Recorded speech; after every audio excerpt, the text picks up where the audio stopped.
Bonjour à tous nos amis de langue française du Québec et d'Europe. Nous nous retrouvons comme chaque semaine pour méditer sur la situation exceptionnelle que nous vivons depuis quelques mois à partir du point de vue de la foi. Dans certains de vos pays, on a déjà repris un rythme plus normal, en tout cas jusqu'à nouvel ordre, tandis qu'au Pérou, nous sommes encore confinés jusqu'au 30 juin.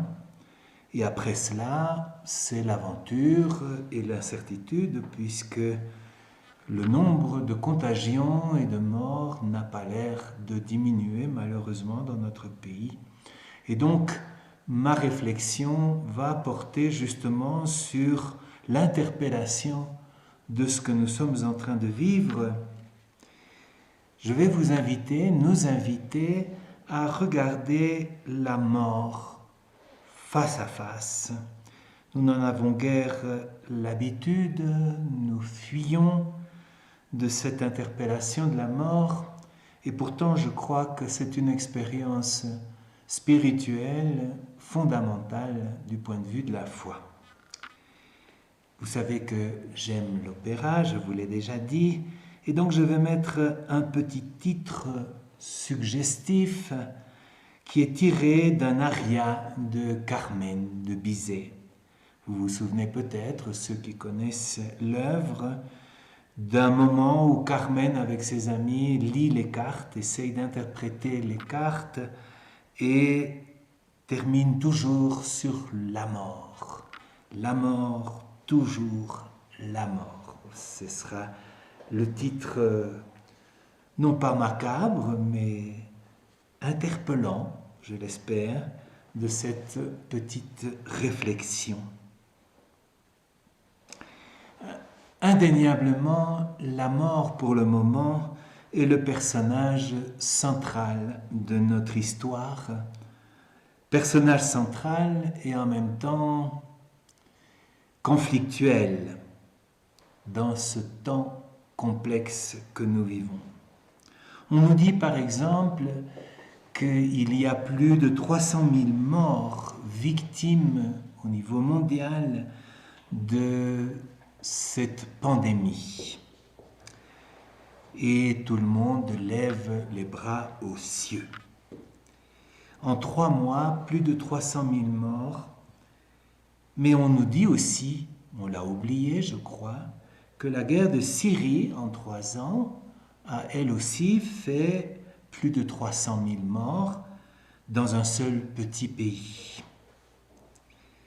Quelle est donc la différence entre ces deux 300 000 morts?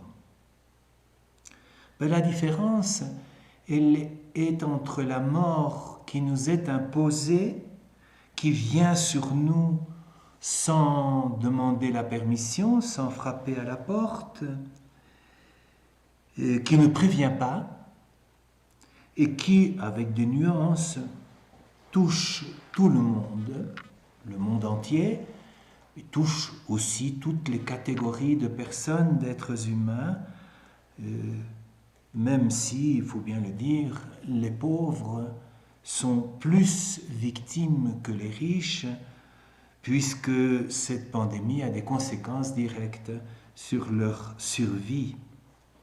Donc, les 300 000 morts de la pandémie nous sont imposés et c'est pour ça qu'ils nous deviennent insupportables. Par contre, ceux qui sont les conséquences de la guerre, c'est nous qui les fabriquons, c'est la mort que nous-mêmes, volontairement, nous infligeons aux autres à travers nos armes. Et nous continuons à fabriquer des armes pour fabriquer des morts. Il n'y a pas d'autre raison pour fabriquer des armes. Et ces morts-là, ces morts que nous fabriquons avec nos armes, tranquillement, nous les assumons, elles sont très supportables, elles deviennent les autres, c'est la mort des autres, c'est la mort banale parce qu'elle ne nous touche pas. Je réfléchis aussi pas mal sur les discussions confuses justement sur le nombre officiel, officieux, faux, vrai, des victimes, des morts, des contagions. C'est tout un jeu pour savoir qui dit la vérité. On nous parle par exemple de projections mathématiques. Ici au Pérou, on nous dit qu'il y aura d'ici un mois 300 000 contagions. Et c'est avec un modèle mathématique que l'on prévoit cela. Mais d'autres, comme par exemple le président du Brésil, Bolsonaro, cache les morts, interdit qu'on publie des informations sur le nombre des victimes. D'autres encore, au Chili par exemple, disent simplement qu'ils se sont trompés et donc diminuent le nombre de morts annoncés. Ce jeu avec les morts reflète deux choses un peu ridicules. D'une part, l'obsession de notre culture postmoderne d'avoir le contrôle. Il faut tout expliquer, il faut toujours trouver une raison et un coupable. On peut l'inventer si elle n'existe pas. Ça peut être le laboratoire de Wuhan en Chine, mais il faut toujours avoir une explication et contrôler.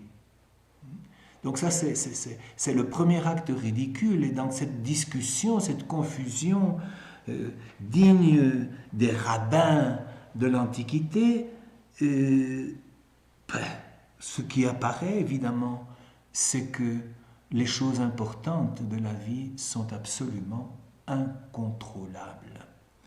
Et il semblerait même que Dieu ait perdu le contrôle. Mais d'un autre côté, cela reflète évidemment notre radicale impuissance, et je vais y revenir tout de suite, car l'impuissance ou la puissance ont beaucoup à voir avec notre sœur la mort, comme dit saint François. Dans ce contexte dramatique de mort, il y a aussi deux visages de l'acte politique. D'une part, il y a les politiques éthiquement conscients qui considèrent que vaincre cette mort pandémique est la première responsabilité du politique. Au Pérou, nous avons un président qui a pris cette option-là, malgré les risques, malgré les erreurs, les lenteurs, la difficulté de manier des institutions qui sont corrompues, mais l'option est celle-là. La responsabilité du politique aujourd'hui, c'est de vaincre la mort. Mais d'autres, plus tonitruants, au contraire, passent le temps à minimiser la mort, à en faire quelque chose de secondaire. Monsieur Trump n'a-t-il pas déclaré l'autre jour que même dans le nombre des morts, America first. Donc l'Amérique est toujours la première, même dans le nombre des morts. Donc on peut même se glorifier d'avoir la plus grande liste de défunts. Quant à Bolsonaro, son compère, quand on lui a parlé du nombre de morts et du risque de l'augmentation des morts, a dit « Et quoi ? Et quoi ?» Donc deux manières de voir la politique tournée vers la question de la mort. Et je crois que ça nous resitue l'acte politique, la pensée politique dans le sillage de la mort. Dernièrement aussi, nous sommes devant un phénomène consolant. Mais jusqu'où va-t-il aller? C'est toujours la question dans ce monde postmoderne, c'est la continuité. Mais donc il y a tout un mouvement de protestation qui s'est développé d'un coup comme une traînée de poudre dans le monde entier après la mort ignominieuse de George Floyd, cet Afro-Américain écrasé, tué par un policier blanc.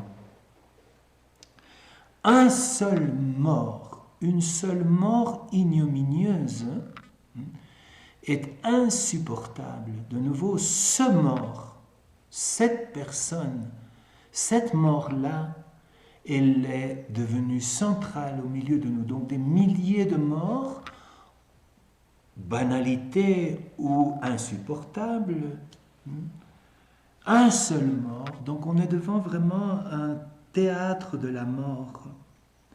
Ce que tout cela révèle, c'est que notre culture occidentale ne sait pas quoi faire avec la mort et n'a pas encore appris à penser la mort, ou a désappris peut-être à penser la mort, car les cultures traditionnelles, comme la culture andine, savent très bien penser la mort et savent très bien comment intégrer la mort dans la dynamique de la communauté humaine.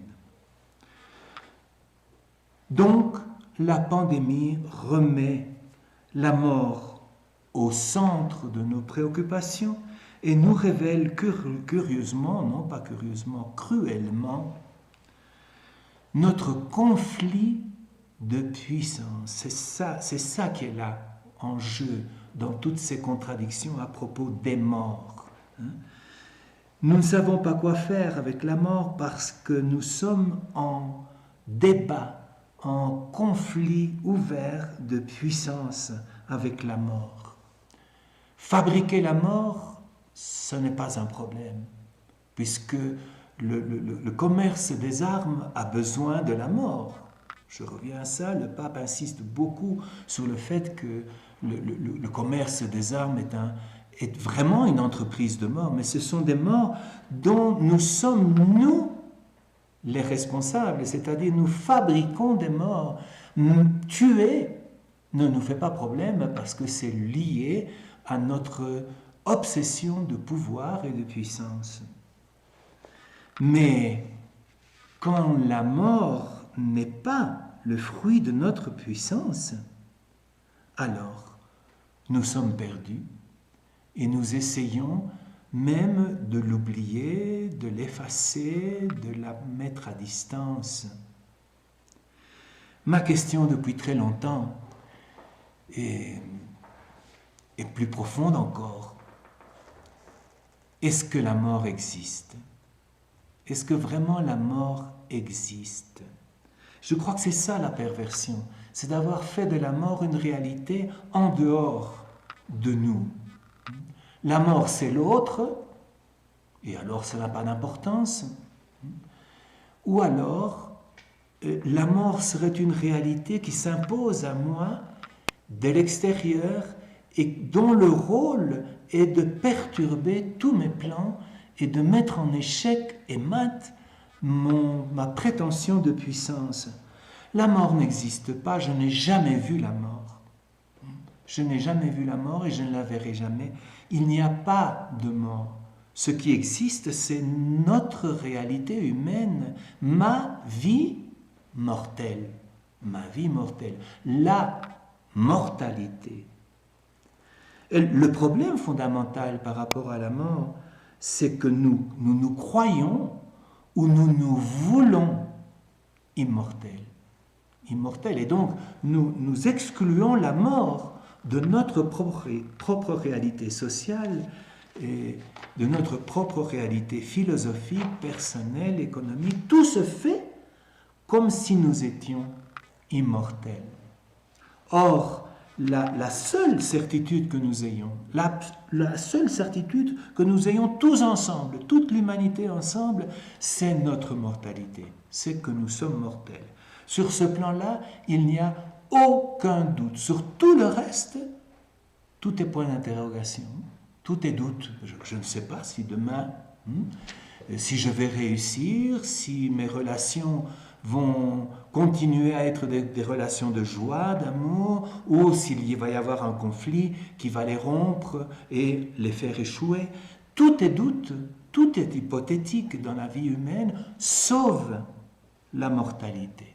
C'est la seule réalité. Et donc, si la seule réalité dont nous sommes absolument sûrs depuis le premier instant où nous sortons du sein maternel, cette réalité-là s'impose à nous comme une certitude. Peut-être même que l'être humain est le seul animal qui se sait mortel, mais qui ne veut pas l'admettre. L'animal ne se sait pas mortel, et pourtant il l'admet tranquillement quand la mort arrive. Tandis que nous nous savons mortels, et nous nous refusons de l'être. Si la mort est la seule certitude que nous ayons ensemble, elle est donc la réalité la plus importante de la vie humaine. Il n'y a rien de plus important dans la vie humaine que la mortalité, que la mort. Sans elle, nous devenons des pantins.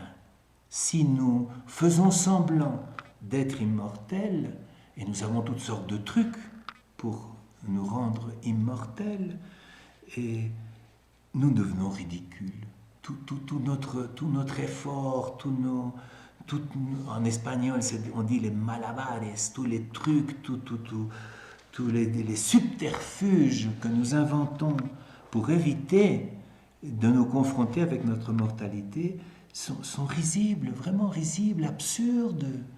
Vous vous souvenez de la parabole de Jésus à propos du riche qui avait fait une cosecha, une moisson extraordinaire et qui donc construit de nouveaux greniers, met sa moisson dans les greniers et dit maintenant je suis tranquille. Et Jésus lui dit mais tu as oublié que ce soir on va te demander ta vie. Saint Benoît, dans la tradition monastique, dans le fil de la tradition monastique, nous dit qu'il faut toujours avoir la mort devant les yeux. Non pas de manière tragique, ni stoïque. Ce n'est pas un face-à-face d'ennemis ou de gens qui sont en compétition, en concurrence. Non, il faut avoir la mort devant les yeux. C'est-à-dire que c'est à partir de la mort, de notre mortalité permanente, qu'il faut jauger, juger, décider, discerner toutes choses. Et c'est à partir de là que surgit, naît le véritable plaisir. Le véritable plaisir est le fruit de la mort. Le véritable plaisir, c'est le fruit de la mortalité accueillie avec tendresse. Et on peut dire aussi que la source de notre liberté, c'est la mort. Car la vraie liberté se fonde sur la vérité. Sur la vérité. Nous ne pouvons pas être libres tant que nous nous mentons ou que nous laissons le monde nous mentir. Il y a quelques semaines, je parlais de la mort de Saint Nicolas. Je me souviens de ma mère déjà très âgée, qui, après toute une conversation sur l'évolution de l'exégèse, de l'histoire, de l'archéologie à propos de la Bible, me regarde et me dit « Mais alors, on nous a menti ?» Eh oui, on nous avait menti. On nous avait menti. Et tant qu'on se laisse tromper par ces mensonges, nous ne sommes pas libres. On ne peut être libre que dans la vérité. Et la mort est le lieu de la vérité, de toutes les vérités. C'est à partir de la mort qu'on fait la vérité sur soi-même et sur sa propre vie. Nous sommes mortels et il s'agit de voir toute chose à partir de cette réalité absolue qui nous rend libres. Je pense à l'image de l'artichaut. L'artichaut. Nous sommes des artichauts, au fond. Ce qui est succulent, délicieux dans l'artichaut, c'est son cœur. C'est son cœur. Mais pour arriver au cœur de l'artichaut, il faut pouvoir enlever feuille à feuille toutes ces épines de l'artichaut qui protègent le cœur et qui empêchent justement d'y avoir accès. Je dirais que la mort La mortalité, c'est l'art minutieux, permanent, au long de toute la vie, d'arracher une, deux, trois, d'arracher finalement toutes les feuilles, même au risque de se blesser les mains, parce que ce sont des feuilles souvent coupantes. Ce sont tout le revêtement, tous les artifices, pour en arriver finalement à un artichaut tout nu, mortel. Et c'est là que se trouve la vérité. Et là où se trouve la vérité, se trouve le vrai plaisir. Sinon, nos plaisirs ne sont que des drogues. Demain ou ce soir, on te demande ta vie. La pandémie remet la mort au cœur de notre conscience, de nos peurs et de nos convictions. Comme d'habitude, je vais faire un petit tour du côté de la foi. Quelle est la relation, l'articulation entre la foi et la mort, la dialectique entre la foi et la mort? On oublie trop souvent, et cet oubli est souvent coupable, que la foi chrétienne est basée sur une mort injuste. Elle prend son départ sur un mort victime d'une condamnation et d'un supplice injuste, d'une ignominie politique et religieuse. Un peu à la manière de George Floyd. Un seul homme mort de manière indigne, injuste, ignominieuse, ouvre le chemin de la foi. Nous croyons trop spontanément que la foi chrétienne a mûri comme naturellement dans la relation quotidienne des disciples avec Jésus pendant les quelques années, très peu d'ailleurs, où ils ont vécu ensemble avec Jésus. Eh bien non, bien non. Le déclic de la foi chrétienne, c'est la mort de Jésus. C'est la mort de Jésus. Et cette mort va provoquer chez les disciples deux questions. La première et la plus douloureuse, c'est pourquoi l'avons-nous abandonné? Pourquoi l'avons-nous abandonné? C'est la première question, et je crois que c'est la question qui se pose pour toute mort.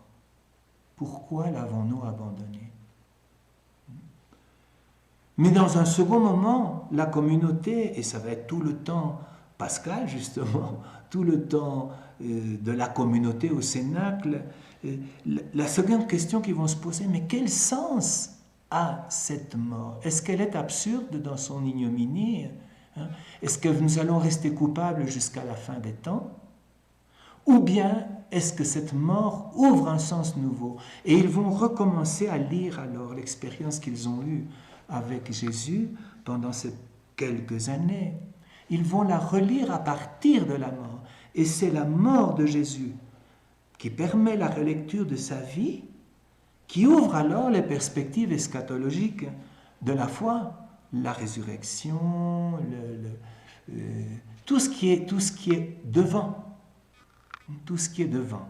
Il fallait passer, c'est ce que dit Saint Luc d'ailleurs, il fallait passer par la mort. Il était nécessaire que Jésus meure pour entrer dans sa gloire. Il est nécessaire que nous passions par le thème de la mort, par la crise de la mort, pour entrer dans notre gloire, c'est-à-dire notre destin divin et éternel.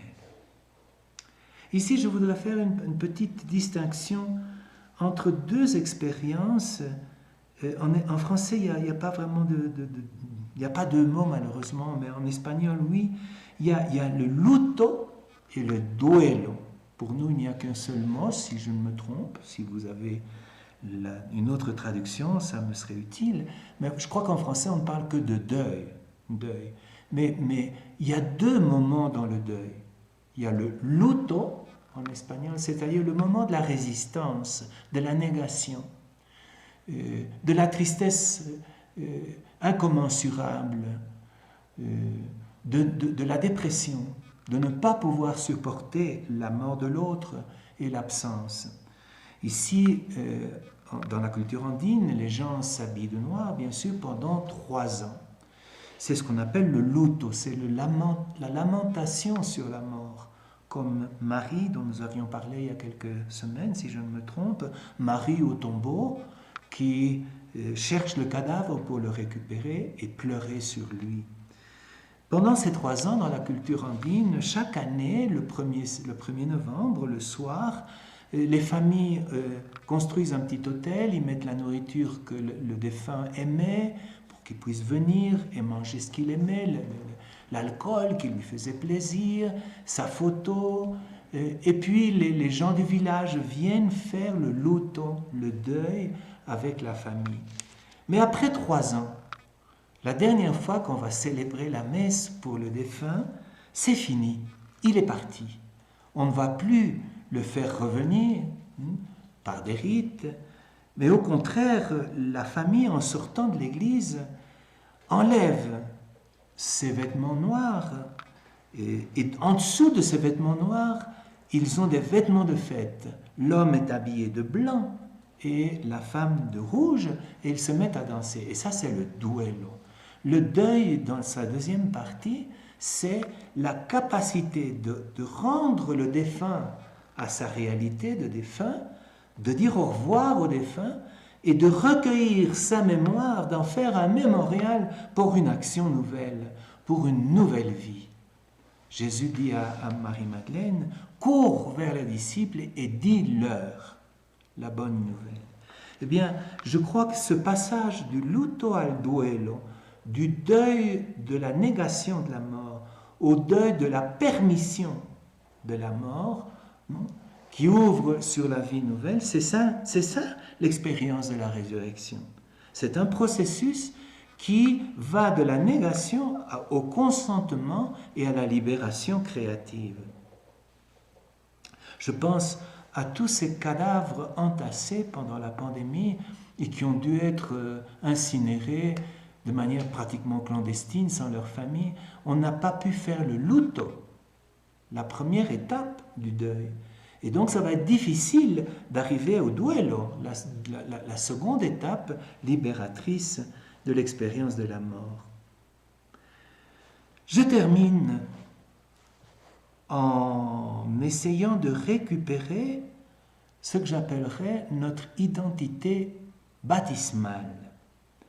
Et pour le chrétien, pour le baptisé, justement, la réconciliation avec sa mortalité, avoir pris conscience que la mort, c'est moi.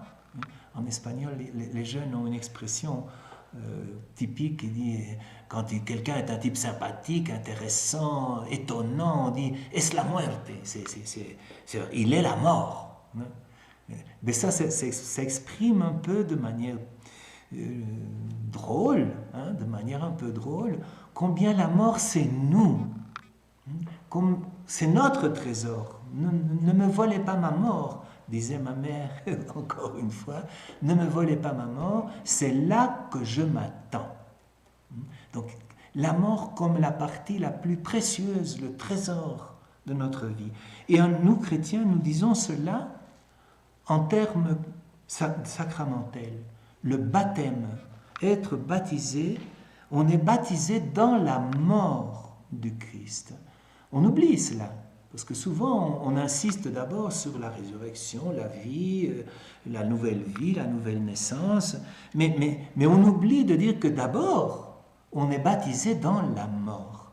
Et c'est dans cette mort du Christ, cette mort insupportable pour les disciples, cette mort qui nous culpabilise, tout ce thème que je viens de travailler sur la mort et la foi, eh bien c'est là-dedans qu'on est baptisé, on est plongé dans la mort, on est envahi, on est enveloppé par la mort. Et c'est une mort vivificatrice, c'est une mort qui donne la vie. Baptisés dans la mort du Christ, nous vivrons avec lui. Au-delà du rite baptismal, qu'on peut d'ailleurs discuter, je trouve que dans la réforme de Vatican II, c'est un des rites qui est le plus difficile à célébrer, parce qu'il est tellement compliqué, tellement répétitif. Bon, bref, mais ça, c'est un autre problème de liturgie. Mais je crois qu'au-delà du rite, qui est très beau, que d'autres confessions chrétiennes d'ailleurs célèbrent en se plongeant tout entier dans un lac ou dans une rivière, je crois que c'est beaucoup plus significatif. Et au-delà de cela, il s'agit de vivre jour après jour comme des baptisés, c'est-à-dire de nous plonger jour après jour dans la mort, pour pouvoir en sortir comme des vivants. Non pas en sortir, sinon en surgir, mais c'est plutôt en surgir de la mort, comme enfantés par elle pour être des vivants. Notre mortalité devient sacramentelle. Elle est la source de notre vitalité, ou en termes chrétiens, de notre résurrection. Et c'est parce que nous sommes plongés dans la mort et que la mort nous engendre, nous ressuscite elle-même, que nous pouvons nous mettre solidairement du côté de ceux qui souffrent, de ceux qui meurent chaque jour, des plus pauvres. L'option pour les pauvres, c'est vraiment une attitude baptismale. Et je ne peux pas m'empêcher de mettre comme icône à la fin de cette réflexion tous les médecins, toutes les infirmières qui sont contagiés, qui ont été contaminés par la maladie, par le virus, les soldats, les policiers. Ici au Pérou, il y a toute une quantité de policiers qui sont morts, et encore beaucoup plus qui ont été contaminés par la maladie. Et certains d'entre eux retournent travailler après avoir été guéris. Ce que je trouve absolument merveilleux. Ça, c'est la vie. Ça, c'est la vie baptismale. Plongé dans la mort, on en est ressorti, engendré par elle à une vie nouvelle. Notre option pour les pauvres ne peut que surgir de la mort. Et je vois aussi toutes ces grandes protestations, ces grandes manifestations dans le monde entier pour George Floyd comme une icône baptismale. Un mort nous a plongés dans la mort. Et cette mort nous engendre à une nouvelle solidarité. Il est urgent de réconcilier l'Occident avec la mort. Elle n'est ni notre ennemi, ni une menace. Elle est le lieu de notre véritable solidarité humaine dans l'unité de notre mortalité.